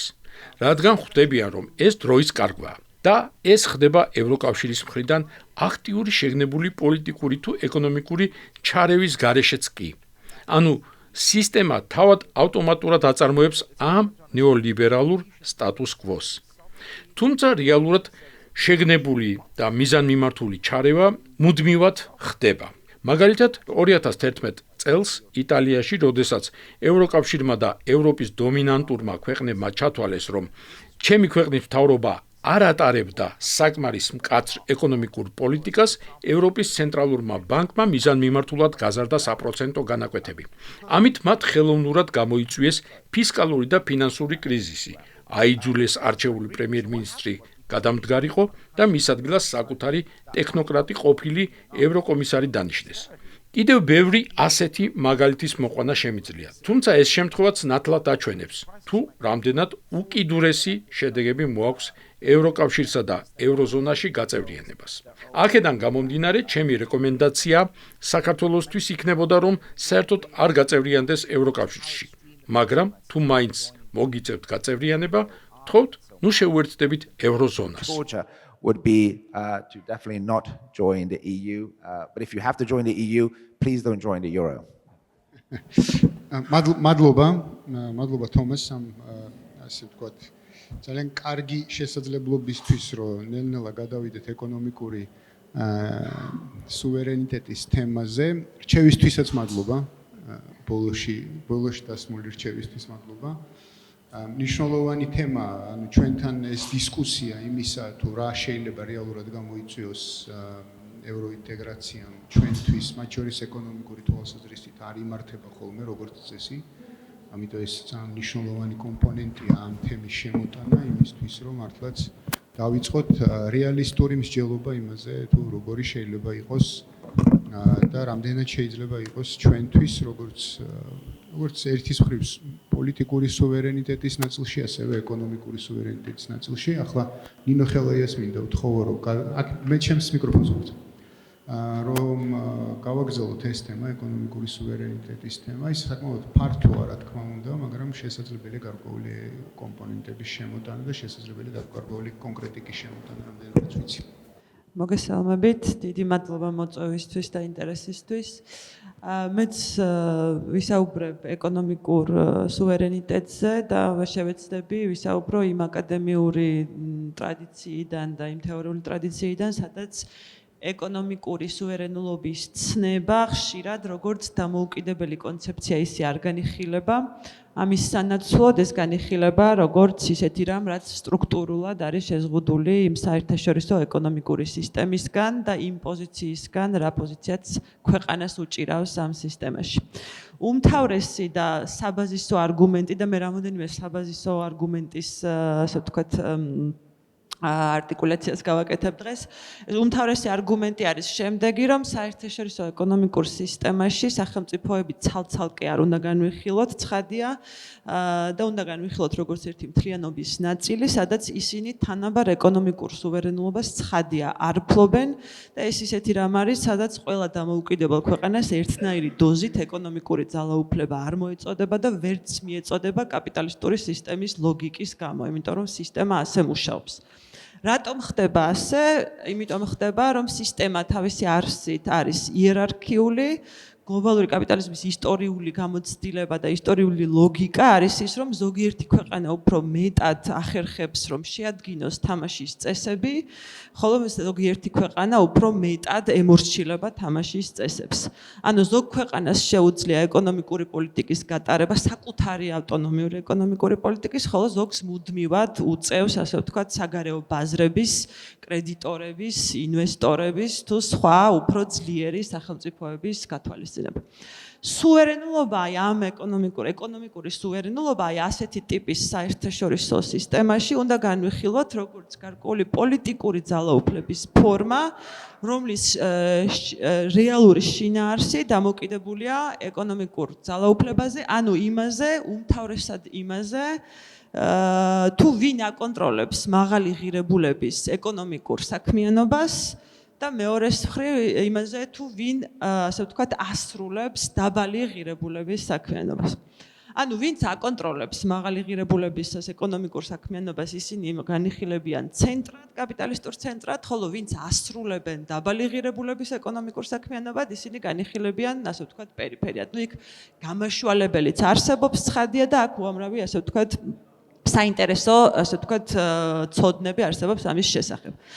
რაც შეეხება, ასე ვთქვათ, ანუ სახელმწიფოები, ასე რომ ვთქვათ, აი ასეთი ტიპის ეკონომიკურ სისტემაში განიხილებიან როგორც ანუ სუვერენული სახელმწიფოები, რომელთაც კი ბატონო შეიძლება გააჩნდეთ დროშა და ასე ვთქვათ, დამოუკიდებლები იყვნენ და გააჩნდეთ ადგილი გაეროში და ასე შემდეგ, მაგრამ მათი, ასე ვთქვათ, შესაძლებლობა, რომ აკონტროლონ მაგალითად კაპიტალის მოძრაობა, მათი შესაძლებლობა, რომ წარმართონ საინვესტიციო პოლიტიკა, ან მათი შესაძლებლობა, რომ დაიცვან ინდუსტრიები, არეგულირონ ვაჭრობა, მათ შორის საერთაშორისო ვაჭრობა და მართონ ტექნოლოგიები და რაც უმთავრესია, განსაზღვრონ თავიანთი განვითარების პოლიტიკა, შექმნან განვითარების ინსტიტუტები, როგორც არის განვითარების ბანკი და ასე შემდეგ, ხშირ შემთხვევაში სწორედ დამოკიდებულია იმაზე, თუ რა ურთიერთობა აქვთ მათ სისტემის სხვა წევრებთან. შესაბამისად, ასე ვთქვათ, მაგალითად, თუ შეერთებულ შტატებს, როგორც წეღან პანელისტმაც ახსენა, შეუძლია მაგალითად აკონტროლოს გლობალური, ასე ვთქვათ, ფინანსური სისტემის უდიდესი მნიშვნელოვანი ნაწილი, გამოსცეს გლობალური სარეზერვო ვალუტა და ასე შემდეგ ფლობდეს წამყვან ტექნოლოგიურ და ფინანსურ კორპორაციებს, ან თუ გერმანიას აქამდე ყოველ შემთხვევაში შეეძლო, რომელიც ასევე ცენტრის პოზიციაზე ყოფი ქვეყანა, შეეძლო ჰქონოდა თავისი ძლიერი ინდუსტრიული ბაზა, მაღალი ტექნოლოგიები და ამით მნიშვნელოვანი, ასე ვთქვათ, გავლენა მოეხდინა ევროკავშირის ეკონომიკურ წესებზე. სრულად პერიფერიული ქვეყნები ცხადია ამას ასე მარტივად ვერ ახერხებენ, ისინი მათ არ შეუძლიათ ფული ბეჭდონ ისე რომ მამაში ასე ვთქვათ თავიდან აიცილონ სავალუტო კრიზისი, მათ არ შეუძლიათ ასევე ინდუსტრიული პოლიტიკის თავისუფლად და ავტონომიურად წარმოება და მათ ასე ვთქვათ არ შეუძლიათ სავალუტო ფონდისა თუ სხვა საერთაშორისო ფინანსური ინსტიტუტების ასე ვთქვათ მოთხოვნებისადმი მოთხოვნებისთვის სრულად გვერდის ავლა. მაგრამ არსებობენ ასევე ნახევრად პერიფერიები, რაღაცა შუაში მყოფი ქვეყნები, სადაც ცნობილი მაგალითები არის ისტორიაში, ამას ძალიან სკრუპულოზურად სწავლობენ ხოლმე, მათ შორის მაგალითად სამხრეთ კორეა და ბრაზილია მოყავთ ხშირად, რომლებიც 60-იან წლებიდან მაგალითად სამხრეთ კორეაც იყო ისეთი ქვეყანა, რომელიც იცავდა საკუთარ ინდუსტრიებს, ქმნიდა განვითარების ბანკებს და მართავდა უცხოურ ინვესტიციებს, ატარებდა თავის აქტიურ ინდუსტრიულ პოლიტიკას და შესაბამისად ქვეყნები, რომლებიც ცდილობენ, ასე ვთქვათ, ამ ტიპის გეზის აღებას, ცხადია ძალიან სიღრმისეულად შეისწავლიან ხოლმე ამ ყველაფერს. ახლა რაც შეეხება საქართველოს, ძალიან მნიშვნელოვანი შეკითხვა არის ხოლმე ის, თუ საერთოდ სად არის საქართველო ამ საერთაშორისო სისტემაში, ანუ რა ინტერაქციის ნაწილია, ხომ? აქ რა თქმა უნდა, ეს შეკითხვა ძალიან მნიშვნელოვანია და სამწუხაროდ ქართულ აკადემიურ სივრცეში ამ თემაზე სერიოზული მოკვლევა ნაკლებად მიმდინარეობს. მეორეს მხრივ, საერთაშორისო აკადემიური სივრცე ამ საკითხებით სტრუქტურულად ნაკლებად არის დაინტერესებული. ანუ ამ საკითხების, ანუ ამას თავისი სტრუქტურული მიზეზები აქვს, ამას აქ არ განვავრცობ, მაგრამ ასე რომ ვთქვათ, არსებობს რამოდენიმე ვერსია, ხო, საქართველოს ადგილის შესახებ ამ სისტემაში და რა ვერსიებია ეს? ერთი ვერსია არის ის, რომ ეს არის ასე ვთქვათ, პერიფერიული ქვეყანა, იმიტომ რომ მას გააჩნია მცირე ინდუსტრიული ბაზა, მას აქვს ძლიერი იმპორტ დამოკიდებულება, მას აქვს ტექნოლოგიური დამოკიდებულება და ის დამოკიდებულია საგარეო ფინანსებზე, გადმორიცხვებზე, გზავნილებზე და ასე შემდეგ. მეორე ვერსია არის ის, რომ ეს არის გარკვეული ტიპის ნახევრად პერიფერია. რას გულისხმობს ეს, რომ მას აქვს გარკვეული ძლიერი სახელმწიფო ინსტიტუტები, შედარებით განვითარებული საბანკო სექტორი, მას აქვს რეგიონული სატრანზიტო ფუნქცია, აქ ყავს ადგილობრივი კაპიტალის გარკვეული ჯგუფები და ანუ კლასიკური გაგებით არც ცენტრია, არც პერიფერია. და უმთავრესი შეკითხვა ახლა ჩვენთვის რაც არსებობს არის ის თუ რაში გვეხმარება ეს ასე ვთქვათ ეს აკადემიური ლიტერატურა ეს კლასიფიკაციები და ეს კატეგორიზაციები რაში გვეხმარება პრაქტიკული თვალსაზრისით. რა შეიძლება ვისწავლოთ აქედან. ანუ ლიტერატურაში არსებობს დაგროვებული უკვე ძალიან მნიშვნელოვანი ცოდნა იმის შესახებ თუ რომელ პოზიციაზე მყოფ სახელმწიფოს რა მანევრის გაკეთების საშუალება აქვს. ანუ ამ ლიტერატურაში სუვერენულობა არ არის რაღაცა ისეთი მოცემულობა, რომელიც ესე არსებობს, არამედ არის ასე ვთქვათ მანევრის პოტენციალი.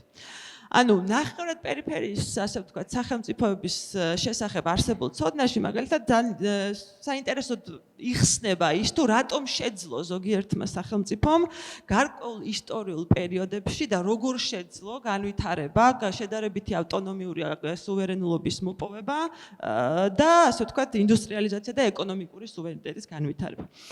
ანუ ასეთ სახელმწიფოებს ისტორიულად უფრო მეტი შესაძლებლობა ჰქონდათ გარკვეული ტიპის ნაბიჯების გადადგმისთვის და ეს ასე ვთქვათ ცოდნა გვეუბნება რომ ეს ნაბიჯები იყო მაგალითად იგივე ეროვნული ინდუსტრიების შექმნა, იგივე განვითარების ბანკებზე ასე ვთქვათ ბანკების შექმნა, სტრატეგიული სექტორების მხარდაჭერა სახელმწიფოს მხრიდან და მათ ასევე ასეთი ტიპის ქვეყნებს შეეძლოთ მოლაპარაკებები ეწარმოებინათ სისტემის კონკურენტულ ძალებთან, ანუ საერთაშორისო სისტემის კონკურენტულ ძალებთან, ანუ გუშინ აქ მიუმხრობლობაზე იყო საუბარი და ეს ეკონომიკური თვალსაზრისით არის გარკვეული ტიპის მიუმხრობლობა.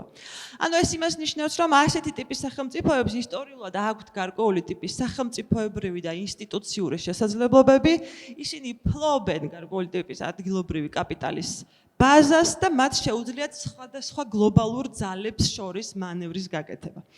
ანუ ამ შემთხვევაში ცხადია, თუნდაც აი ამ ნახევრად პერიფერიულ პოზიციაზე სახელმწიფოებისთვის ეკონომიკური სუვერენულობის მოპოვების პოტენციალი გარანტირებული არ არის და ეს არის მხოლოდ და მხოლოდ პოტენციალი. და ამ კუთხით ეკონომიკური სუვერენულობის საკითხი, ასე რომ ვთქვათ, არის საკითხი, რომელიც გულისხმობს, ასე ვთქვათ, იმ პოტენციალის გამორკვევას, თუ რა ტიპის განვითარების შესაძლებლობა, დეველოპმენტალისტური უნარი და ასე ვთქვათ, სტრატეგიული ავტონომიის მოპოვების უნარი აქვს სახელმწიფოებს. ანუ თითოეული ეს საკითხი, რაც მე ზემოთ ჩამოვთვალე, როგორც გარკვეული ტიპის ეკონომიკური სუვერენულობის მოპოვების პროცესში, ასე ვთქვათ, საჭირო ნაბიჯები, თითოეულ ამ საკითხს ცხადია აქვს თავისი ინსტრუმენტები. Ამ ინსტრუმენტებს ცხადია სჭირდება ძალიან ცალკეულ სფეროში ძალიან სიღრმისეული განსჯა და სერიოზული საუბარი, თუ რა და როგორ უნდა განხორციელდეს კონკრეტულ ისტორიულ ეპოქაში, როგორ შეიძლება სახელმწიფო ასე ვთქვათ, ეს ინსტრუმენტები გამოიყენოს, მაგრამ მნიშვნელოვანია იმის თქმა, რომ ეკონომიკური დასკვნის სახით, ასე რომ ვთქვათ, ეკონომიკური სუვერენიტეტი არის არა აბსოლუტური დამოუკიდებლობა როგორც ასეთი, არამედ სწორედ აი ამ მანევრის სივრცე, აი ამ სოფლიო ეკონომიკაში და ქვეყნების, ასე ვთქვათ, რომელთაც სურთ ეკონომიკური სუვერენულობის გაზრდა, ასე ვთქვათ, ამოსავალი უნდა იყოს ის, რომ მათ სიღრმისეულად შეისწავლონ ის თუ რა ტიპის სტრუქტურული შეზღუდვები აქვთ მათ საერთაშორისო სისტემიდან გამომდინარე და რა რესურსები აქვთ მათ ამ, ასე ვთქვათ, შეზღუდვებთან სამუშაოდ. ამ ყველაფერს როგორც წესი მხოლოდ ეკონომიკური, ასე ვთქვათ, სამინისტროების ანალიტიკური დეპარტამენტები ვერ ახერხებენ ხოლმე, იმიტომ რომ ეს იმდენ მასიური სამუშაოა, რომ ამაზე როგორც წესი ინსტიტუტები მუშაობენ გრძელვადიან პერსპექტივაში. ამიტომ ჩვენთან დღეს პანელზე ახსენეს ასეთი ტიპის მეცნიერებისა და კვლევის განვითარების საკითხი, რომელსაც მეც ასე ვთქვათ ვიზიარებ იმ კუთხით, რომ ეს არის ისეთი რაღაცა, რომელიც მართლაც საჭიროებს გარკვეული ტიპის, ასე ვთქვათ, გრძელვადიან და სერიოზულ მიდგომას იმასთან დაკავშირებით, თუ როგორ შეიძლება ეს ყველაფერი ქვეყანამ სათავისოდ ასე ვთქვათ გამოიყენოს და შესაძლებლობები გამოკვეთოს თავისი ეკონომიკური სუვერენიტეტისთვის. მადლობა. მადლობა.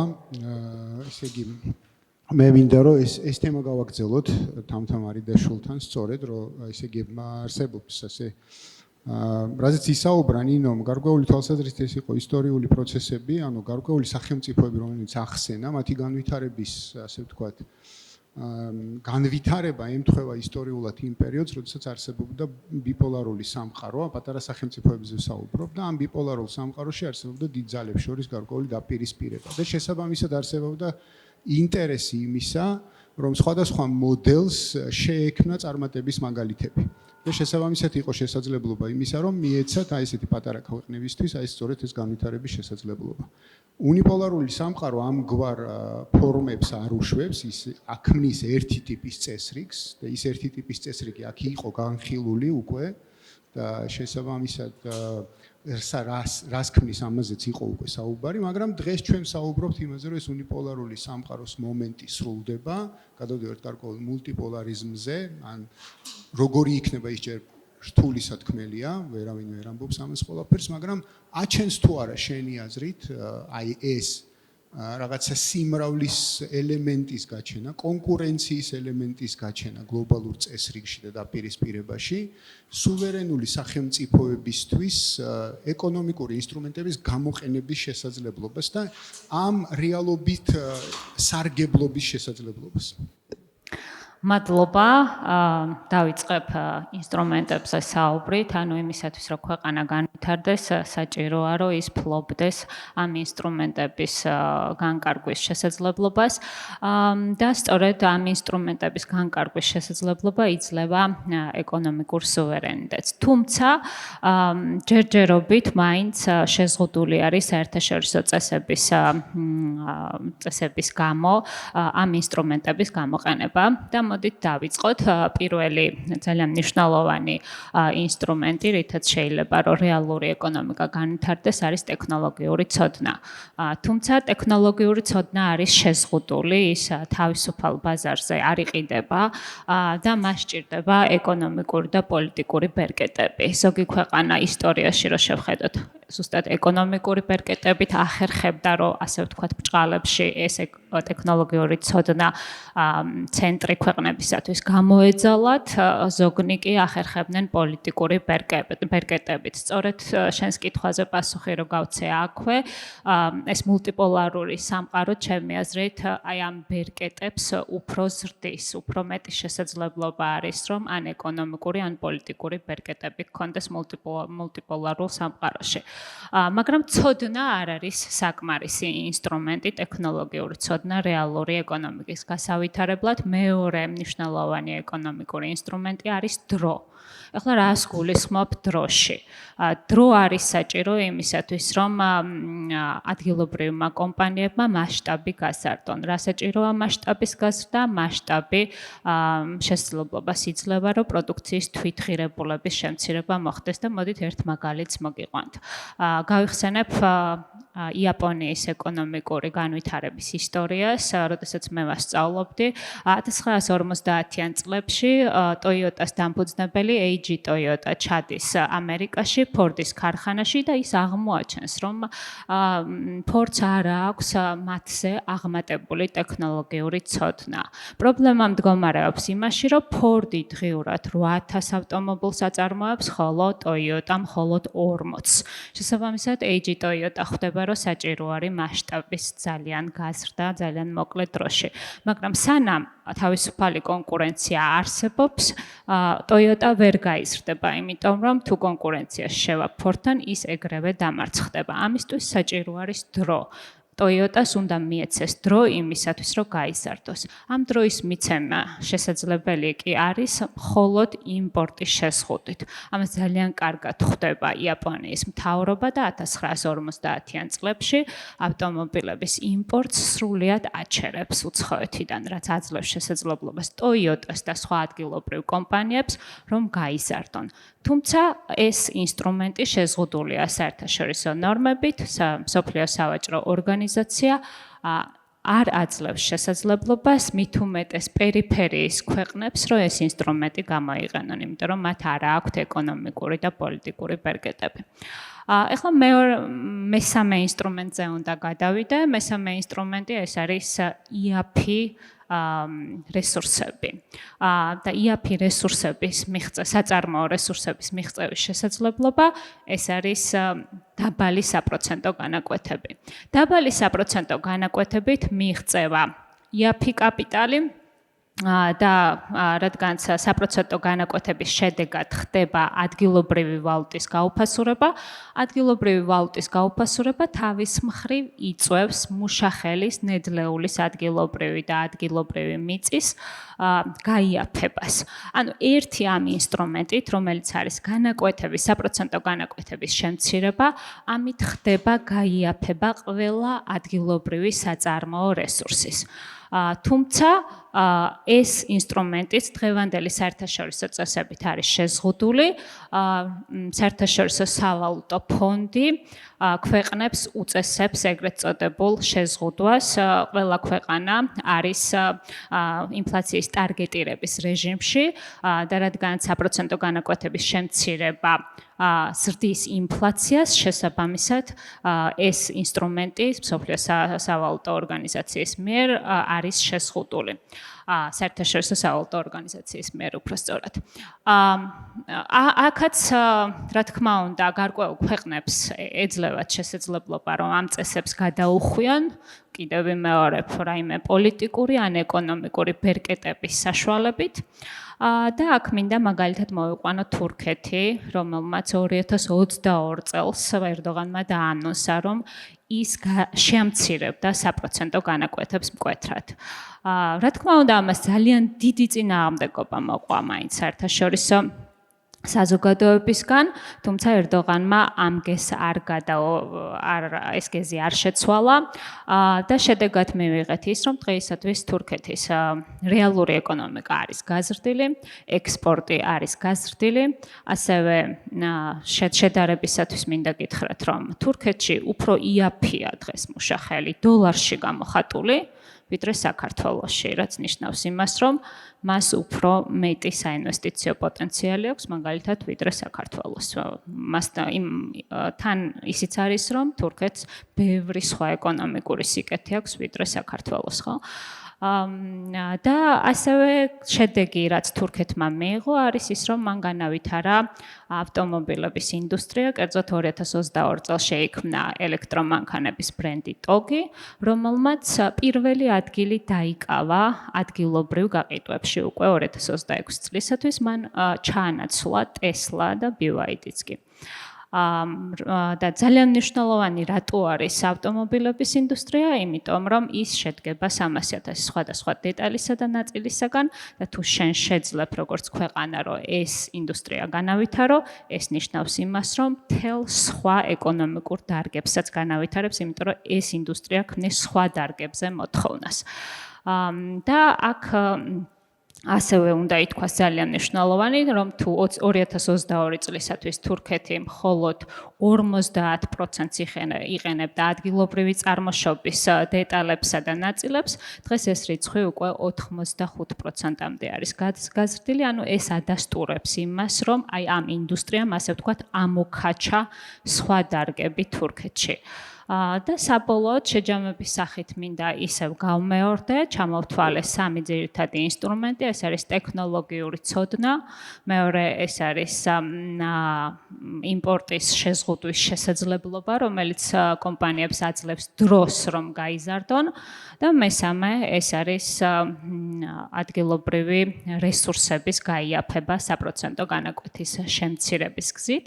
როგორც თქვი, სამივე ინსტრუმენტის გამოყენება საერთაშორისო წესების მიხედვით არ არის დაშვებული, თუმცა გარკვეული ქვეყნები ყოველთვის ახერხებდნენ ამ წესებისგან გადახვევას იმის და მიხედვით თუ რა ეკონომიკური ან პოლიტიკური ბერკეტები ჰქონდათ მათ და ვფიქრობ, რომ ეს მულტიპოლარული სამყარო ამ წესებისგან გადახვევას უფრო შესაძლებელს ხდის, უბრალოდ საქართველოსაც რომ ვთქვათ 1-2 სიტყვა, საქართველომ აუცილებლად უნდა გამონახოს ეს ეკონომიკური და პოლიტიკური ბერკეტები იმისათვის, რომ შეძლოს ამ საერთაშორისო წესებისგან გადახვევა და იმ ეკონომიკური ინსტრუმენტების გამოყენება, რომელიც ასე აუცილებელია ეკონომიკური განვითარებისათვის. მადლობა. მადლობა თათო.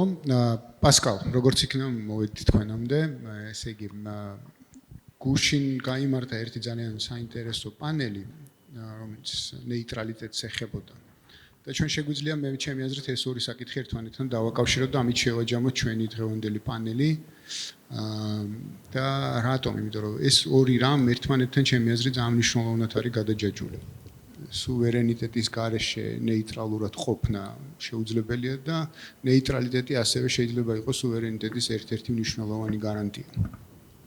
მაგრამ აქ თავარი კითხვა ჩდება, რაზეც უკვე დავიწყეთ საუბარი, ეს არის ის ესე ვთქვათ, ჩამოყალიბებადი მულტიპოლარული სამყარო და ჩემი აზრით ყველაზე მნიშვნელოვანი კითხვა არის თუ როგორი იქნება ეს მულტიპოლარული სამყარო. ერთი ვერსია შეიძლება იყოს ასეთი, რომ ეს იყოს რამდენიმე რეგიონალური ჰეგემონია, ასე ვთქვათ, რომელიც თავის წესებს დააწესებს გარკვეულ რეგიონებში და ამ წესებით მოუწევს იქ მცხოვრებ საშუალო და პატარა სახელმწიფოებს არსებობა, ან ეს იქნება რამდენიმე ასევე, ასე ვთქვათ, დომინანტი სახელმწიფო, დიდი სახელმწიფო, რომელიც ერთმანეთს დააბალანსებს და შეთანხმდება საერთაშორისო თამაშის წესებზე, სადაც შესაძლოა გათვალისწინებული იყოს საშუალო და მცირე სახელმწიფოების ინტერესები.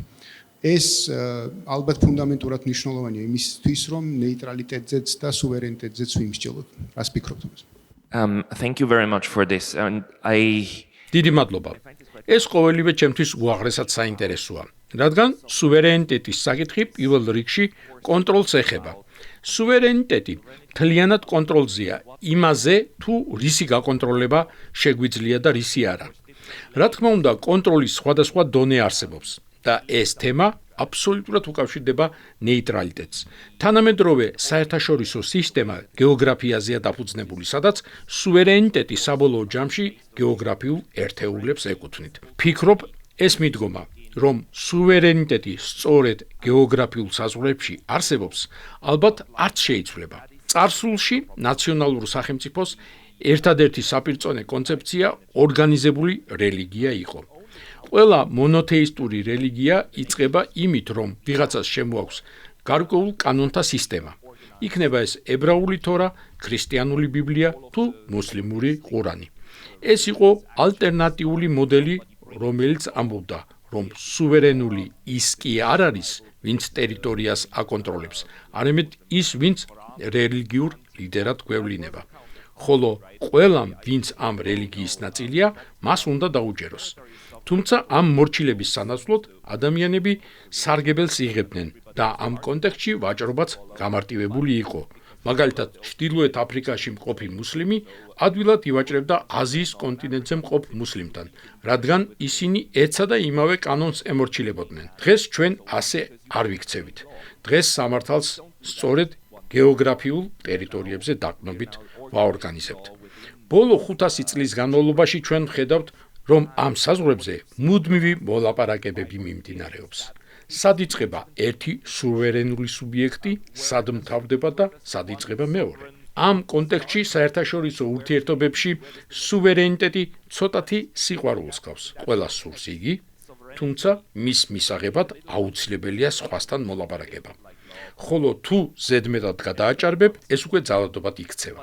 თუ შევხედავთ, როგორ ცდილობს დღეს მაგალითად ამერიკის შეერთებული შტატები თავისი ძალაუფლების გავლენისა და სუვერენიტეტის სხვა სახელმწიფოებზე განვრცობას, თუნდაც ვენესუელის პრეზიდენტის გატაცების მცდელობით, თუ კუბის ბლოკადის დაწესებით, რასაც ის წესრიგის დაცვას უწოდებს, მიუხედავად იმისა, რომ წესრიგის დაცვა და საპოლიციო ფუნქცია სუვერენული საქმეა, რომელიც სახელმწიფოს შიგნით შიდა კონტროლისთვის ხორციელდება. საუბედუროდ დიდი სახელმწიფოებისა და ჰეგემონების მხრიდან გარე სამყაროზე არამართლზომიერი გავლენის მოხდენის მცდელობა საკმაოდ გავრცელებული მოვლენაა. ამ დროს კი მცირე სახელმწიფოები მუდმივად დგებიან კითხვის წინაშე, რა ვქნათ, როგორ გავაგრძელოთ გზა. ეს კითხვა ფუნდამენტურია იმ ადამიანებისთვის, რომლებიც ამ გეოგრაფიულ ტერიტორიებზე ცხოვრობენ. ვფიქრობ, ქართველ აუდიტორიას არ სჭირდება იმის შეხსენება, რომ ტერიტორიის ორგანიზების სხვადასხვა ფორმა არსებობს. საქართველო უფრო დიდი კავშირის ნაწილი იყო. და იმ დიდი კავშირის ერთ-ერთი ლიდერი სწორედ ქართველი იყო. ტერიტორიების გადაწყობა მუდმივად ხდება. რეალურად ევროპის, ისევე როგორც მთელი ევრაზიის კონტინენტის ისტორია არის სამხედრო ძალით ან შეთანხმებებით სუვერენიტეტის მუდმივი გადახედვის ისტორია. ჩვენ ვხედავთ ევროკავშირს, კონცეფციას, რომელიც გვეუბნება, მოდით დავთმოთ სუვერენიტეტის მცირე ნაწილი, რათა სანაცვლოდ საერთო სარგებელი მივიღოთ. კითხვა თუ ამდენად კარგია ეს კონკრეტულ დროსა და სივრცეში უნდა დაისვას. მე მეტწილად ვიზიარებ თომას ფაზის სკეპტიციზმს იმის შესახებ, თუ რამდენად სასარგებლოა ევროკავშირი დღეს 2026 წელს. თუმცა სამწუხაროდ ეს არ ცვლის იმ რეალობას, რომ თუ შენ ამ კლუბის წევრი არ ხარ, კლუბს შეუძლია საკუთარ სიკეთეებზე წვდომა შეგიზღუდოს, რადგან მათაც გააჩნიათ სუვერენიტეტი. ამიტომ კითხვაზე იმის შესახებ, თუ როგორ გავაგრძელოთ გზა, როგორ ვაწარმოოთ ვაჭრობა, როგორ შევინარჩუნოთ კონტროლის გარკვეული ხარისხი მუდმივად აქტუალური იქნება. მრავალპოლოსიანობის პირობებში საბოლოო წერტილი არ არსებობს. ეს მუდმივი ცვლილებების პროცესია. სწორედ ამიტომ გვჭირდება კონფერენციების მუდმივად გამართვა, რათა გავიგოთ, რა ხდება, როგორ უნდა ვირეაგიროთ, რა არის კარგი იდეა და რა ცუდი. ნეიტრალიტეტთან კავშირი კი იმაში მდგომარეობს, რომ თუ რომელიმე კონკრეტულ კლუბში გაწევრიანების ნაცვლად გადაწყვეტ, ერთდროულად რამდენიმე კლუბთან ითამაშოთ და მაქსიმალურად ბევრთან გქონდეთ მეგობრული ურთიერთობა, რათა მათგან იგივე მიიღოთ. ამისთვის თქვენ სუვერენიტეტი გჭირდებათ. გჭირდებათ უნარი თქვათ. არა, მე თქვენ ბოლომდე არ შემოგიერთდებით, თუმცა არც თქვენს წინააღმდეგ წავალ. ეს არის კონსენსუსების თამაში.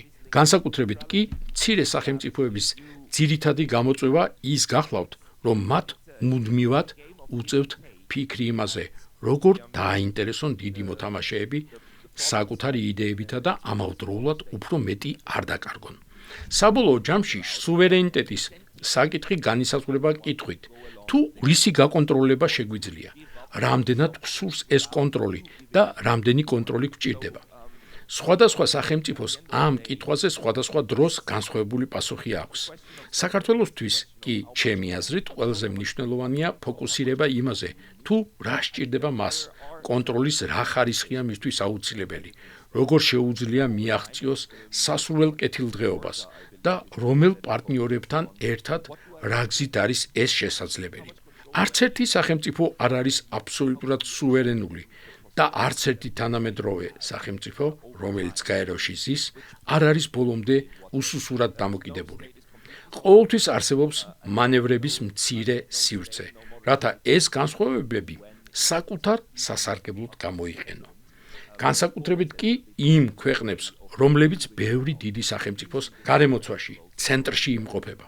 აქვს პოტენციალი გახდეს ხიდი და მიიღოს სარგებელი იმ ვაჭრობიდან, რომლის წარმოებაც სხვებს თქვენი ტერიტორიის გავლით ერთმანეთთან სურთ. ეს ძალიან რთული საკითხია და სწორედ ამიტომ ვფიქრობ, რომ ამ თემაზე კიდევ ბევრი პანელი უნდა მოვაწყოთ. დიდი მადლობა. Definitely do more panels on it. Thank you very much.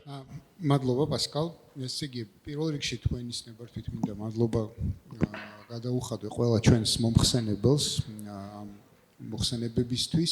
ჩვენ ძალიან, ესე ვთქვათ, გადავაჭარბეთ ჩვენს დროს. როგორც ჩვენში იტყვიან ხოლმე გვარს და სახელს არ დავასახელებ ვისი მოხსენებების გამო, მაგრამ ერთი აქედან გამომდინარე მოდით ესე გავაკეთოთ, რომ მაქსიმუმ 1-2 კითხვა მივიღოთ და შემდეგ უნდა დავასრულოთ სამწუხაროდ. კი ბატონო. მივესალმები სტუმრებს, დიდი მადლობა ჩამოგზავნებისთვის. მე დღეს დავწერე, რომ საღამო აზროვნეთა ფორუმი ტარდება თბილისში თქო და მიხარია, რომ ასეთი ადამიანები სტუმრობენ დღეს ჩვენს ქვეყანას. სუვერენიტეტი არის აზროვნება. აი აქ თუ არ ახარ სუვერენული, მაშინ თავისთავად ცხადია, რომ ეს არის უბრალოდ წყლის ნახვა და სხვა არაფერი. სხეულის მოძრაობას განაპირობებს ტვინი.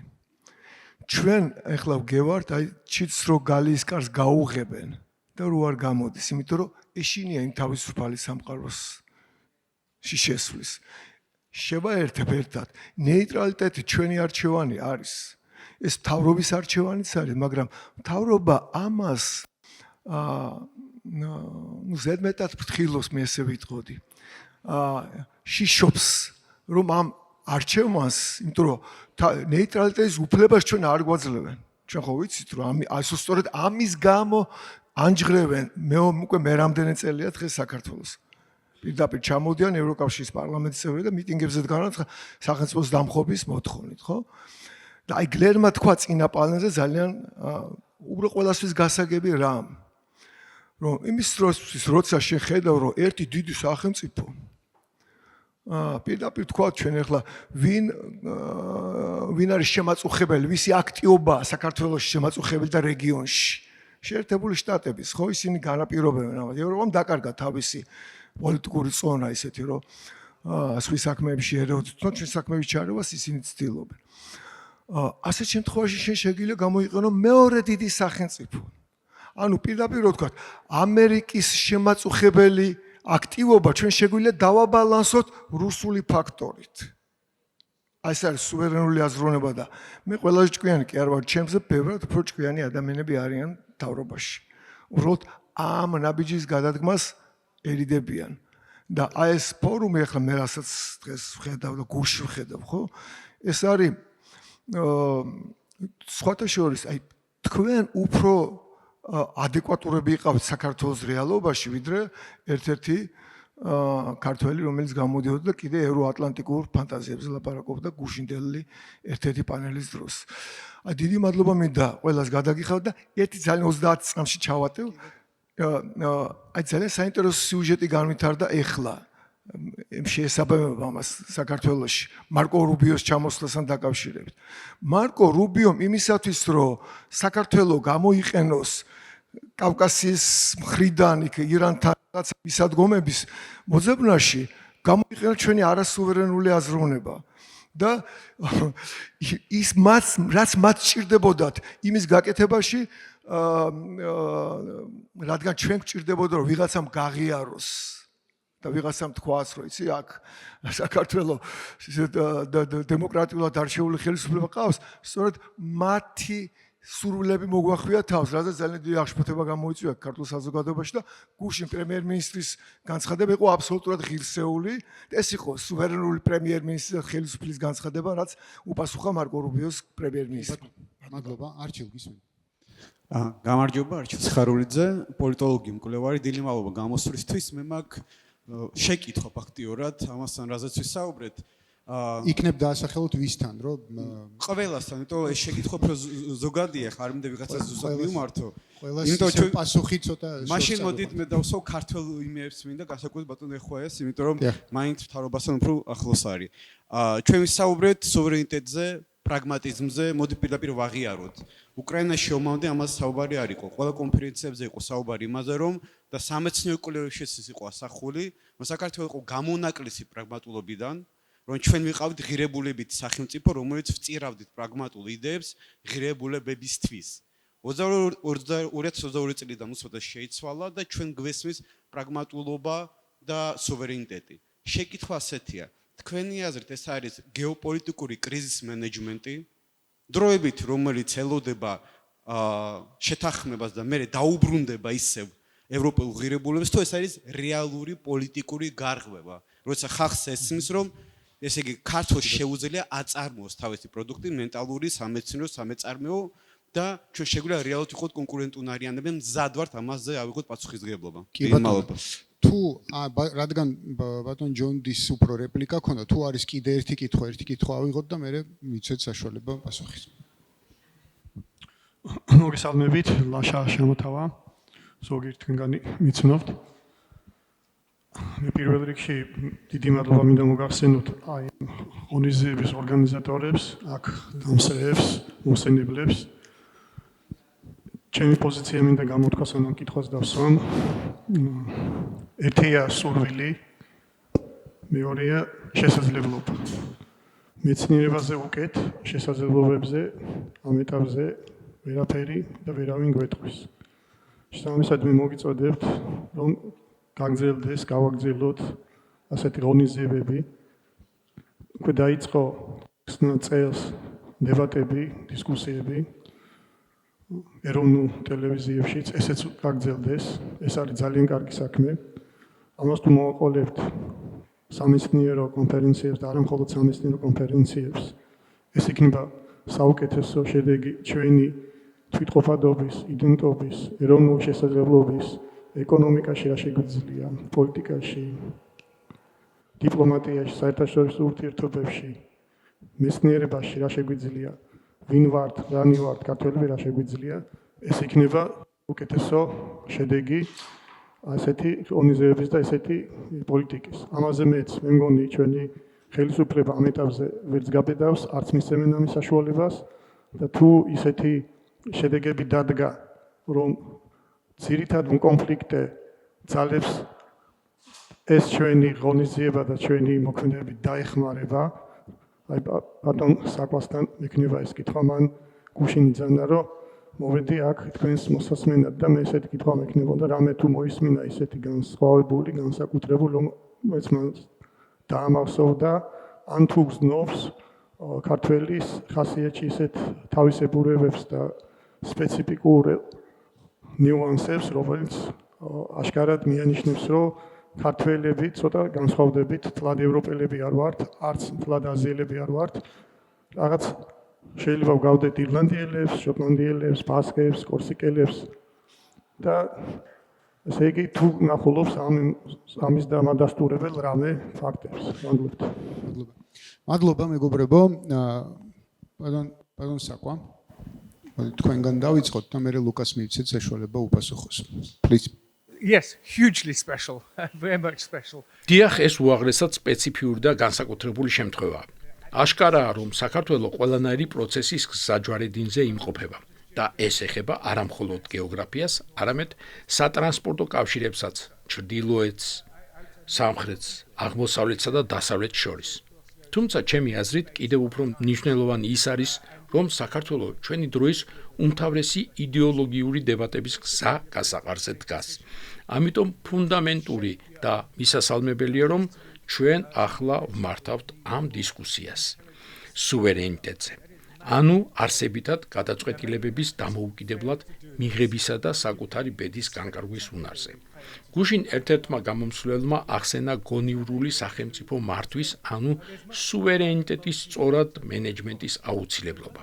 რეალობა ისაა, რომ ბევრმა ქვეყანამ ეს ვერ შეძლო.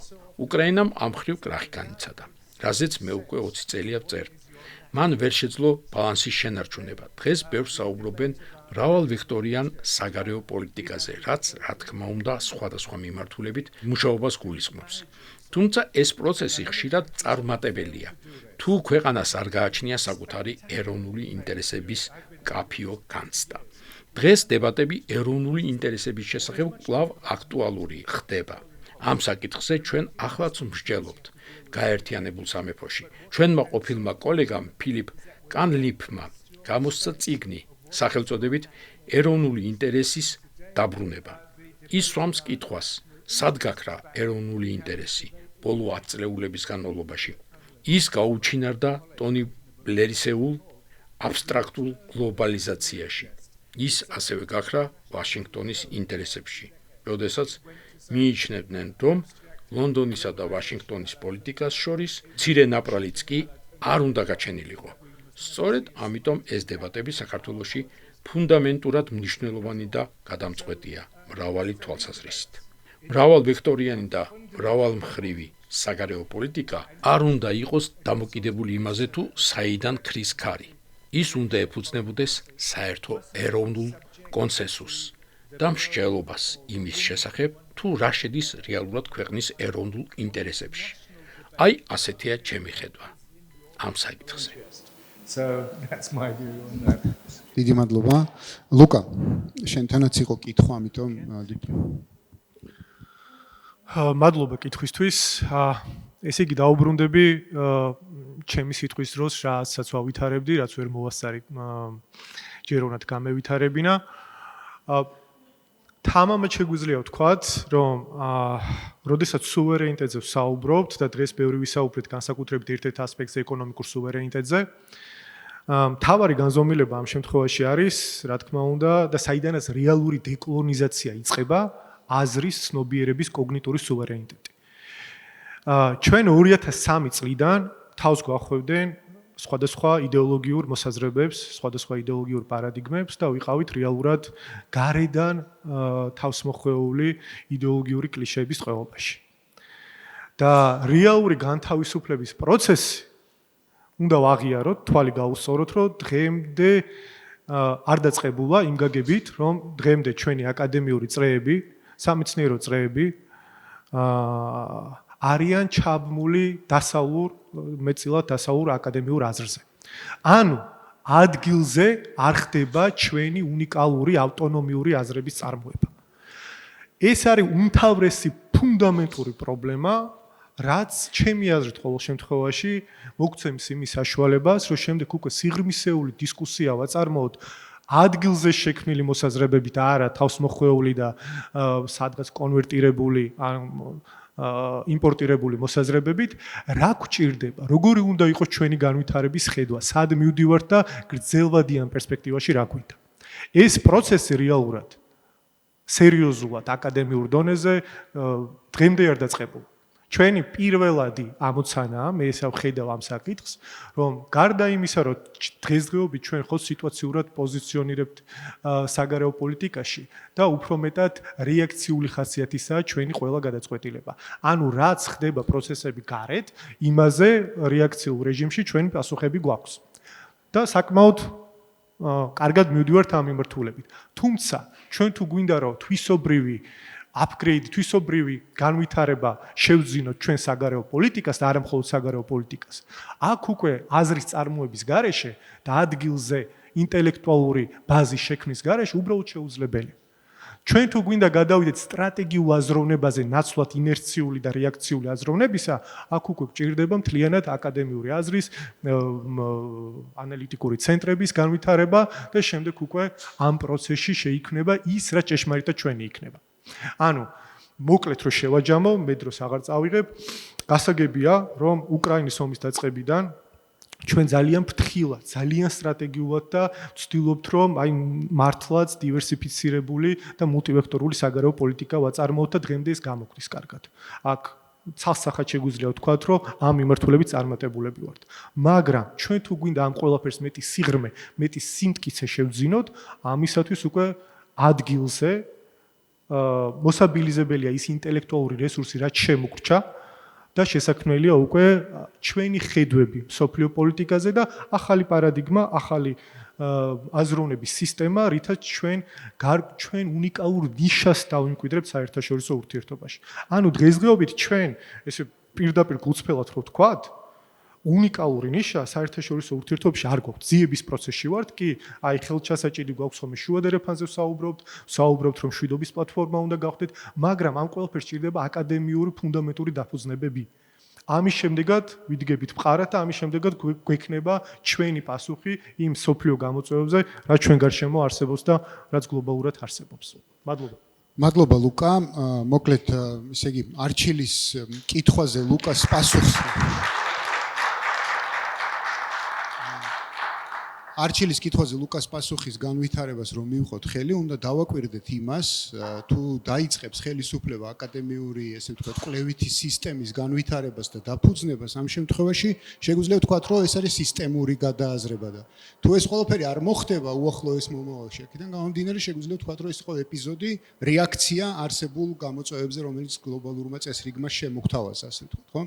დიდი მადლობა უნდა უთხრა ჩვენს პანელის წევრებს, მომხსენებლებს, თქვენ უნდა გითხრათ დიდი მადლობა მომბრძანებისთვის და ცხადია ფორუმის ორგანიზატორებს, რომელთაც შესაძლებლობა მოგცა, რომ ჩვენი სადისკუსიო კლუბი ერთხელ აი ამ სივრცეში გადმოგვეტანა და გაგვემართა ჩვენს მოწვეულ მეგობრებთან და კოლეგებთან ერთად ამ ჩემი აზრით ძალიან საინტერესო დისკუსია. კარგად ვზანდებოდეთ, დიდ მადლობას მოგახსენებთ.